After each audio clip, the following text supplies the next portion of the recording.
To unpause your Rogers Wi-Fi without the app, start by connecting your iPhone or Android device to your Rogers Wi-Fi network.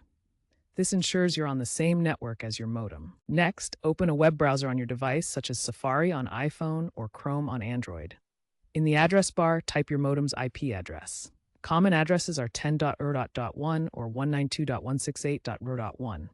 Press Enter to access the modem's web interface. You'll be prompted to log in. The default username is often qsadmin or admin, and the password can usually be found on a sticker on your modem. Enter these credentials and click Login. Remember to change your default password later to protect your network.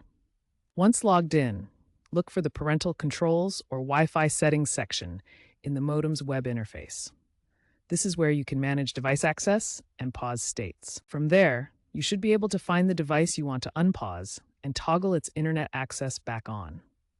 Select the paused device and enable its connection.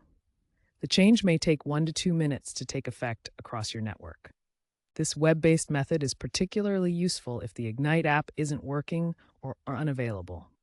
Always remember to change your default modem password to keep your network secure. If you can't access the web interface, ensure you're connected to your Rogers Wi-Fi.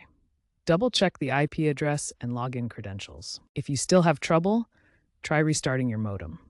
Pause states can be device-specific or network-wide, so confirm you're unpausing the correct device. Changes might take a minute or two to take effect. For security, always change the default modem password to prevent unauthorized access. Rogers has been emphasizing this web access as a fallback, and user feedback indicates a high success rate. While apps offer richer control, the web portal provides a simple, app-free method. If issues persist, contact Rogers support for assistance.